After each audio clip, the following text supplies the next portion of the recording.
Salam hangat rekan-rekan semua. Bagi Anda yang Twitteran, silakan follow @bigmansirait. Mencermati keseharian kita sebagai anak bangsa. Silakan broadcast ke rekan-rekan kita. Tuhan memberkati.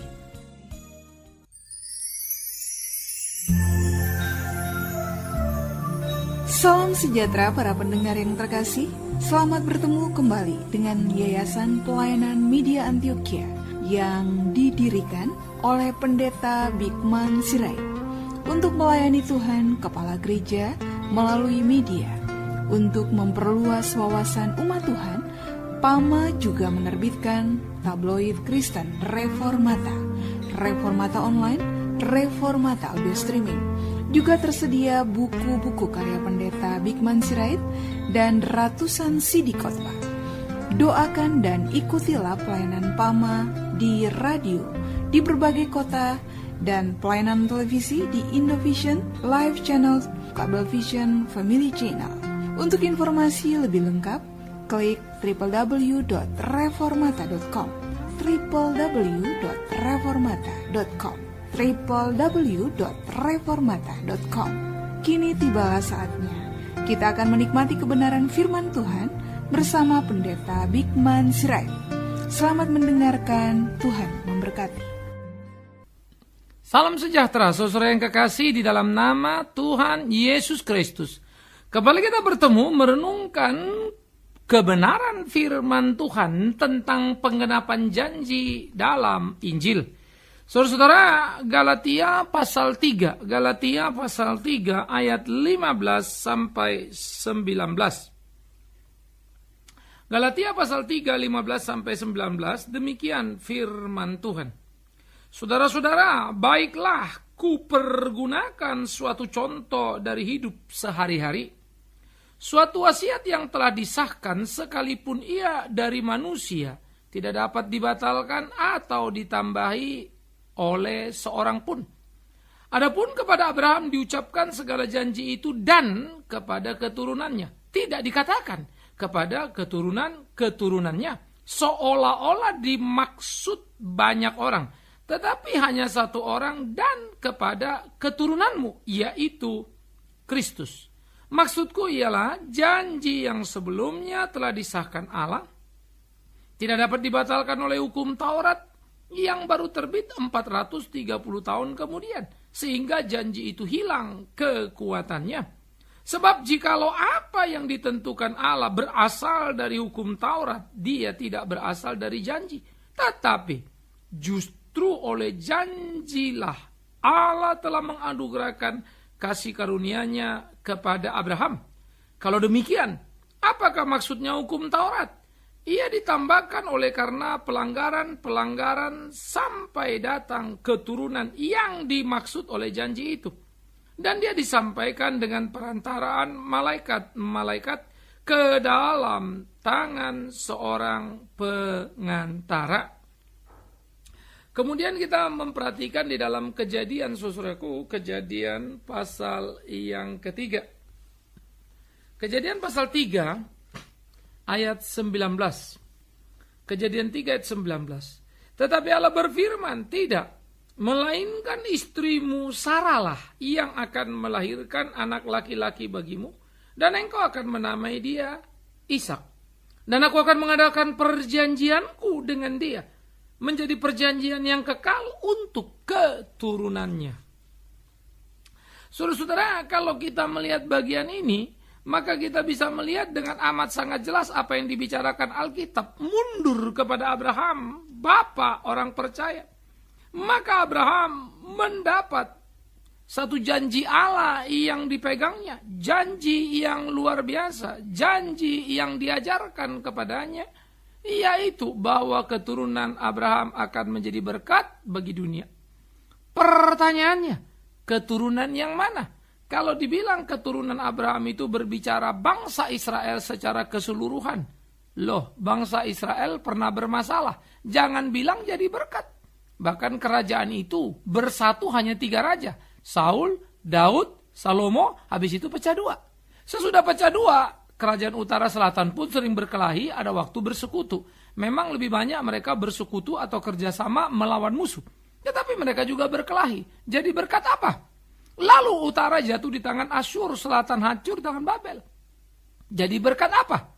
Nah, kalau kita melihat di dalam sepanjang sejarah, kemudian Yesus datang. Justru bangsa itu yang menyalibkan Kristus. Berkat apa? Nah, karena itulah Paulus dengan tegas mengatakan bahwa yang dimaksud adalah keturunanmu, bukan keturunan-keturunanmu. Dan dengan segera dikatakan yaitu Kristus. Ini menjadi penting untuk meluruskan pemahaman-pemahaman yang saya pikir memang perlu kembali kepada Alkitab. Ya, karena pengkultusan terhadap Israel sebagai bangsa saya kira memang agak berbahaya kalau tidak terkendali dalam pengertian yang penuh. Begitulah bangsa Israel pada zamannya. Dan Paulus sang rasul mengkoreksi orang Israel. Yesus Israel, ya jelas Israel. Siapa bilang tidak? Ternyata keturunan itu menunjuk kepada siapa? Keturunannya singular dan bukan plural. Paulus bicara di Galatia. Dan kalau kita baca Kejadian 3, dari keturunannya, bukan keturunannya, singular, bukan plural. Maka kalau dikatakan Bapak Abraham adalah Bapak orang percaya, betul. Karena barang siapa yang percaya kepada Kristus, dia disebut anak Abraham. Begitulah Sakeus orang pendek itu. Yang ketika Yesus makan ke rumahnya. Lalu dia berkata, kuberikan separuh hartaku untuk orang miskin. Dan kalau ada orang kutip buku, kembalikan sesuai peraturan Taurat.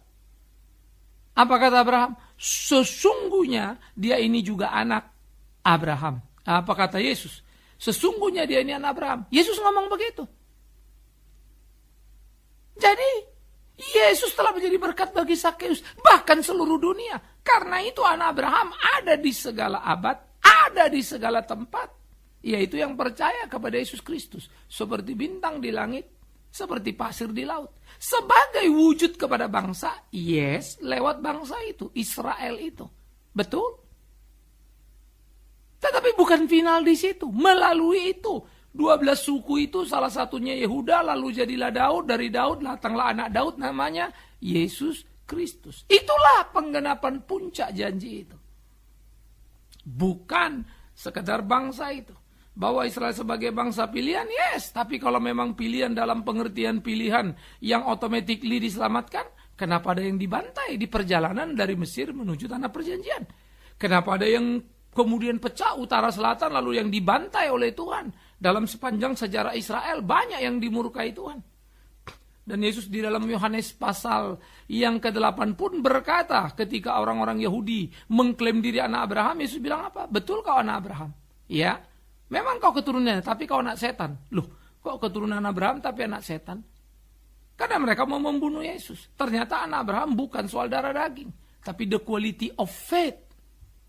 Dan itu terikat pada siapa? Jesus Christ. Waduh, luar biasa Alkitab ya. Makanya itulah dikatakan Abraham menjadi sumber berkat bagi dunia di dalam Kristus itu. Bukan Israel sebagai bangsa itu. Penggenapan janji itu ada pada Yesus Kristus. Betapa luar biasanya. Karena itu dia menguraikan saudara-saudara. Dipergunakanlah satu contoh sehari-hari. Satu wasiat telah disahkan. Sekalipun dari manusia tidak dapat dibatalkan atau ditambah oleh seorang pun. Karena orang yang memberi wasiat, misalnya seorang bapak. Ya, ini tanah ini untuk anak sulung. Rumah ya, yang sebelah sana atau ladang untuk si bungsu.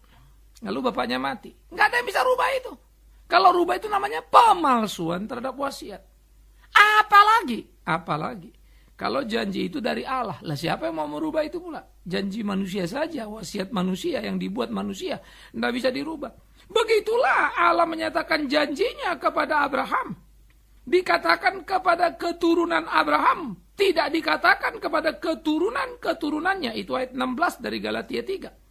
Seolah-olah dimaksudkan banyak orang. Tapi hanya satu orang, keturunanmu, yaitu siapa? Kristus. Banyak orang siapa? Israel sebagai bangsa. Ternyata tidak. Apakah Paulus orang bodoh tidak mengerti tentang Israel?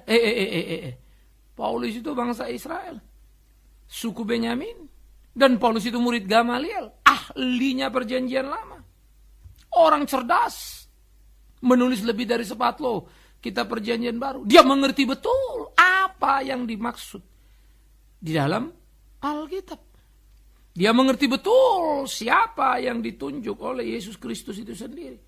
Nah, oleh karena itulah saudara-saudara, ini menjadi penting untuk pembelajaran buat kita. Bagaimana Abraham melaluinya dunia diberkati dan diselamatkan di dalam Yesus Kristus, keturunannya. Jadi bukan bangsa Israel akan memberkati dunia, Kristus yang adalah Israel itu. Israel sejati, milik Allah yang hidup itu. Bukan nation, bukan semua, bukan banyak. Makanya juga tidak heran kalau banyak orang Israel dimurkai oleh Tuhan. Nah, oleh karena itu dikatakan oleh Paulus, maksudku ialah janji yang sebelumnya telah disahkan Allah tidak dapat dibatalkan oleh hukum Taurat yang baru terbit 430 tahun kemudian. Artinya, janji Allah kepada Abraham, Israel udah ada? Belum lah. Wong Ishak aja pas adanya waktu itu juga dekat kan? Waktu janji itu dinyatakan. Ishaknya saja mau akan datang. Apalagi bangsa belum. Belum ada si Yakub, si Esau. Apalagi bangsa Israel 12 suku. Baru 430 tahun kemudian mereka pulang dari pembuangan. Dengan jarak ke Abraham. Taurat itu diberikan kepada Musa. Bagaimana mungkin Taurat menggugurkan janji Allah? Nggak bisa. Karena dia datang kemudian. Karena orang-orang yang percaya Taurat susah menerima Injil itu. Sehingga mereka menduplikasi Injil itu, bahkan di pasal awal dikatakan, bahwa kau boleh percaya Yesus tapi tidak akan selamat kalau tidak disunat. Jadi mereka mengcombine gak karu-karuan. Meniadakan atau meminggirkan Kristus yang justru janji pertama dan utama yang diberikan Allah kepada dunia lewat Abraham dan sebelumnya. Janji itu memang sudah dinyatakan sekalipun masih agak gelap. Kepada Adam di Kejadian 3:15 akan keselamatan akan datang. Dari keturunan perempuan atau keturunan Hawa. Lalu di Abraham sudah penunjukan dari keturunanmu. Dari keturunannya. Tunggal, singular, bukan plural. Sehingga dikatakanlah di situ saudara, Taurat tidak bisa menggantikan itu. Karena Taurat datang kemudian, betul. Jadi apa? Kristus, siapa Kristus? Injil, itu kan. Maka Injil yang adalah janji Allah yang digenapi, janji kepada Abraham digenapi pada Kristus, Injil yang hidup, Yesus Kristus itu. Bagaimana bisa Taurat mau menguasai Yesus Kristus? Nggak bisa dong. Muncul pertanyaan. Kalau memang Allah sudah janji pada Abraham tentang keturunan Yesus Kristus, kenapa ada Taurat? Nah, ini juga dikatakan oleh Paulus, saudara-saudara. Maka dikatakan oleh Paulus bahwa apa yang sudah ditentukan Allah ya, berasal dari hukum Taurat, ia tidak berasal dari janji. Tapi justru oleh janjilah kasih karunia dianugerahkan kepada Abraham. Nah, lalu untuk apa hukum Taurat? Hukum Taurat adalah hukum yang diberikan menuju, perhatikan, hukum yang diberikan menuju penggenapan janji. Hukum itu diberikan kepada manusia sebelum janji itu digenapi pada Kristus. Supaya manusia itu hidup di dalam hukum yang disebut Taurat itu. Diberikanlah kepada Musa tata tertib. Tapi hukum itu kemudian akhirnya membuktikan. Hukum itu membuktikan, sekali lagi hukum itu membuktikan manusia gagal. Karena nggak bisa memenuhi tuntutan hukum Taurat. Manusia berdosa diberi agama, diberi ketentuan, diberi undang-undang, diberi hukum yang bagus, rapi, sempurna. Tapi tidak bisa penuhi. Karena memang manusia tidak sempurna, manusia berdosa, manusia tidak berdaya. Sehingga hukum Taurat membuktikan manusia pendosa. Karena melanggar hukum Taurat. Maka seringkali dikatakan hukum Taurat membuat kita berdosa. Bukan hukumnya membuat kita berdosa, tapi karena ada hukum bilang jangan mencuri, kita mencuri. Karena hukum Taurat otomatis dong kita jadi dosa, karena mencuri. Melanggar hukum Taurat kan? Hukum Taurat itu membuat kamu dosa atas perbuatanmu mencuri itu. Kalau nggak ada hukum Taurat, mencuri kan nggak jadi dosa toh? Bisa ngerti ya? Nah, hukum itu membuktikan keberdosaan, hukum itu membuktikan kegagalan. Dan akhirnya hukum Taurat bisa menyelamatkan. Ya enggak, dalam pengertian. Enggak ada yang bisa memenuhi tuntutannya. Bukan hukumnya yang lemah. Manusianya yang enggak mampu. Karena itulah. Kemudian ditunjukkan oleh Allah kepada manusia. Betapa kita sebagai manusia gagal mengemban tugas kita. Gagal hidup sebagaimana mestinya. Sehingga Taurat dikasih kita pun tak berdaya menjalankannya. maka diberilah Yesus Kristus itu. Penggenapan janji itu. Karena itu keselamatan di dalam Kristus bukan karena kamu memenuhi tuntutan hukumnya. Karena pilihannya yang berdaulat, cinta kasihnya. Itu sebab kita tidak bisa menebus diri kita seperti yang ada di Taurat atau di PL. Korban domba boleh jadi bolak-balik, tapi tetap lagi dosa bolak-balik. Maka Ibrani bilang, tapi darah Kristus satu kali untuk selama-lamanya menyucikan kita. Dan kita disucikan bukan dari darah lembu, tapi darah suci Yesus Kristus. Puji Tuhan. Maka tidak ada yang salah dengan hukum Taurat. Tidak ada. Maka Yesus berkata, aku datang bukan meniadakan Taurat, tapi menggenapi. Kalau sudah digenapi, ia genaplah di dalam Kristus. Darah Yesus sudah menggenapi. Jadi nggak perlu lagi darah domba. Darah Yesus sudah tumpah. Jadi nggak perlu lagi sunat yang menumpahkan darah. Tapi sunat itu telah menjadi baptisan. Kamu dibaptis dalam kematian dan kebangkitan Kristus. Maka dikatakan Alkitab, bagimu dan bagi anak-anakmu lah janji itu. Seperti pada zaman Abraham disunat umur 8 hari, terhisap dalam perjanjian Allah. Anak kecil tahu apa? Puji Tuhan. Justru waktu dia tidak tahu apa-apa, Tuhan sudah menyatakan janjinya. Sehingga orang-orang di rumah Abraham umur 8 hari sudah jadi anak Taurat. Sudah jadi terlibat anak janji Allah itu. Terlibat dalam janji Allah. Kristus pun disunat umur 8 hari anak-anak itu. Dan sunat itulah kemudian dikatakan kita dibaptis sama seperti terikat dalam perjanjian itu. Perjanjian di dalam kematian dan kebangkitannya. Puji Tuhan. Nah oleh karena itu saudara-saudaraku yang kekasih, kalau kita meneliti secara perlahan-lahan pasti kita bisa mengerti dan tidak timbul permasalahan-permasalahan. Kita tidak akan mendewa-dewakan ataupun mengkultuskan Israel secara berlebihan. Sampai terjadilah pengkultusan terhadap Israel sebagai bangsa bukan lagi kepada kebenaran hakiki, yaitu Kristus itu.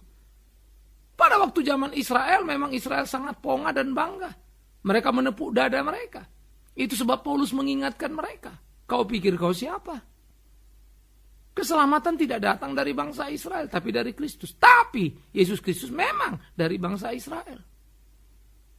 Bukan bangsa Israel menyelamatkan menebus dosa. Yesus Kristus. Tapi Yesus Kristus memang Israel. Tapi jangan lupa, Israel yang menyalibkan dia. Israel yang membunuh Yesus Kristus Tuhan itu. Makanya Israel sejati adalah yang percaya mengikut jalan Yesus. Yesus adalah Israel sejati. Itulah ukurannya. Makanya dia bilang, kalau kau mau ikut aku, sangkal dirimu, pikul salibmu. Itu sunat hatimu itu. Itu kan bahasanya itu. Sangkal dirimu, kau bukan kau lagi, tapi Kristus di dalammu. Itu Galatia 2:20. Puji Tuhan. Dan jangan lupa rasul-rasul, baik Petrus, Yakobus, Yohanes, dan kawan-kawannya. Semua orang Israel itu, bangsa Israel itu. Tapi tidak semua Israel seperti itu, karena ada ahli Taurat, kelompok-kelompok imam yang menyalibkan Yesus itu. Yang menganiaya, menghajar para rasul itu. Israel sejati yang terhisap kepada Kristus itu. Itu Israel. Yang tidak terhisap pada Kristus, binasa itu. Camkan, pahami. Sehingga kita bisa memahami pemahaman teologis dan sosiologisnya.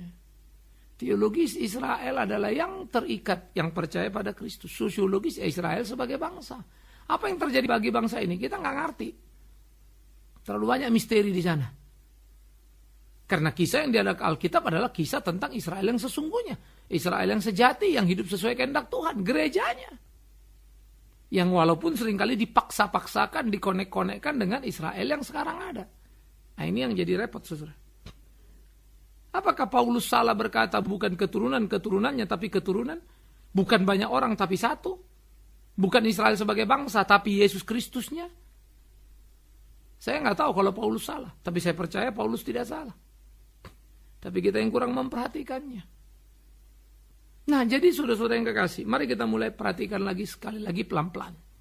Maka di waktu lampau, ketika Allah menyatakan janjinya kepada Abraham, kan begitu ya, keturunanmu seperti bintang di langit, pasir di laut kan. Banyak kan? Banyak. Ya itu memang jadilah bangsa Israel. Oke, itu memang betul. Tetapi dari bangsa itu dikatakan berkat akan nyata lewat keturunannya. Bukan keturunan-keturunan, artinya bukan dari semua kan. Bisa ngerti ya? Datang bukan dari 12 suku, dari satu suku, namanya suku Yehuda. Terus turun ke bawah sampai ke Daud si Yesus Kristus. Nah, di dalam satu orang Yesus Kristus, keturunan Abraham itu, berkat dinyatakan kepada seluruh dunia. Semua orang percaya disebut anak Abraham, termasuk saudara dan saya. Makanya Yesus bilang kepada orang-orang Israel, orang-orang Yahudi, Farisi, kalian anak setan mau membunuh aku. Kalau kau anak Abraham, kau dengarkan apa perkataanku. Yohanes 8. Sangat clear sekali diskusi-diskusi itu. Nah, Yesus inilah yang menggenapi seluruh janji Allah kepada Abraham. Yesus memang jadi juru selamat. Dan berkat Abraham itu nyata kepada seluruh dunia. Anak Abraham ada di segala abad, di segala tempat. Yaitu setiap orang yang percaya. Semua yang percaya sungguh-sungguh pada Yesus. Orang Kristen belum tentu pengikut Yesus yang sungguh. Tapi pengikut Yesus yang sungguh pasti Kristen. Bedakan lagi itu. Maka banyak Kristen yang jadi batu sandungan. Yang hidupnya tidak sesuai firman Tuhan. Pohon dikenal dari buahnya. Tidak setiap orang menyebut nama Tuhan masuk surga. Mereka yang melakukan kehendak Bapa. Itulah anak Abraham yang melakukan kehendak Bapa di surga. Itulah anak Abraham yang taat pada firman Tuhan. Makanya Yesus katakan lagi sekali lagi kepada Farisi Yahudi itu. Kalian mau membunuh aku. Kalian anak setan. Kalau kau anak Abraham, kau dengarkan apa perkataanku. Karena Yesus tidak pernah bicara dari dirinya sendiri. Tapi kehendak Bapa yang disampaikannya. Luar biasa ya. Nah oleh karena itulah saudara-saudaraku, Kristus menjadi penggenapan janji itu, Injil itu. Dan Taurat adalah satu era di mana manusia terbukti berdosa dan tidak bisa tidak berdosa. Karena pasti melanggar perintah itu. Manusia tidak akan pernah bisa mampu memenuhi tuntutan hukum Taurat supaya bisa mencapai selamat. Manusia selamat akhirnya hanya karena penebusan Yesus Kristus. Sehingga Taurat menjadi penting untuk kita belajari. Bercermin betapa gagalnya kita sebagai manusia. Dan Injil membuat kita bersyukur betapa besarnya kasih karunia Kristus pada kita. Tanpa memahami PL, kita tidak akan pernah mengerti besarnya kasih karunia Kristus. Tanpa memahami tuntutan Taurat yang mematikan, kita tidak akan pernah mengerti arti kehidupan karena kematian Kristus. Patutlah dia berkata, ia datang bukan meniadakan tapi menggenapi hukum Taurat. Puji Tuhan. Alangkah menyenangkan, alangkah membahagiakannya hidup kita. Kalau kita sungguh-sungguh mengerti apa yang menjadi kehendak Allah. Hidup di dalamnya untuk puji hormat bagi namanya. Janji sudah digenapi pada Yesus Kristus Tuhan kita. Janji yang kini telah menjadi milik kita. Dan kita adalah ahli waris sorgawi. Kalau memang kita adalah orang Kristen yang sungguh. Yang takut akan Tuhan dan menjalankan kehendak Tuhan. Yang cinta firman Tuhan. Bukan firman yang cocok di kuping ya. Yang cinta kebenaran. Bukan yang basa-basi. Ingat saudara ke gereja. Silakan. Baca Alkitab silakan. Berkhotbah silakan. Saya pun berkhotbah silakan. Tapi kita akan diselamatkan bukan karena itu. Sungguhkah kita percaya kepada Kristus? Maka akan tampak dari buahnya. Kau bukan orang yang cinta uang. Kau bukan orang yang gila diri, cinta diri, hormat, gila hormat. Tapi kau cinta Tuhan dan selalu kau lakukan untuk kemuliaan Tuhan. Tidak ada motivasi terselubung dalam pelayanan yang dikerjakan. Sehingga sungguh dalam pelayanan kita semuanya nama Tuhan dipermuliakan. Biarlah kita berjalan pada jalan Tuhan. Melakukan apa yang menjadi kehendak Tuhan. Sehingga sungguh di dalamnya Tuhan ditinggikan. Tuhan memberkati kita. Tuhan menyertai kita di dalam sepanjang perjalanan hari-hari kita. Terpujilah Tuhan kita Yesus Kristus. Amin. Mari kita berdoa. Kami bersyukur, kami berterima kasih Tuhan, janji-Mu nyata di dalam Kristus Yesus Tuhan. Janji dalam ribuan tahun yang Kau nyatakan kepada Abraham.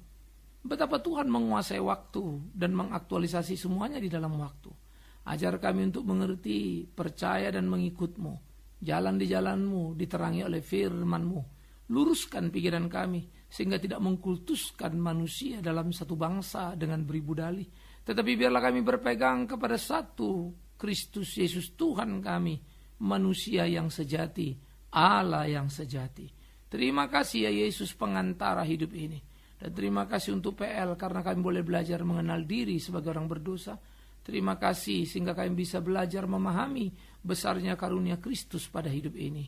Terpujilah Tuhan kami. Injil yang sudah diberikan biar menjadi kekuatan dan terang hidup ini. Amin.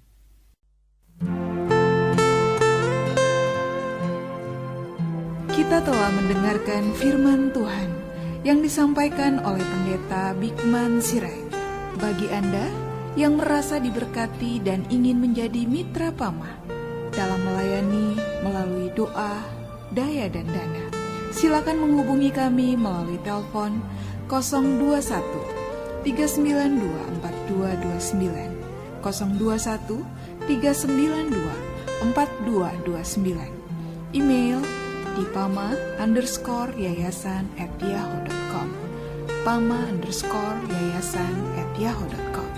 Sampai bertemu kembali di waktu dan gelombang yang sama. Tuhan memberkati.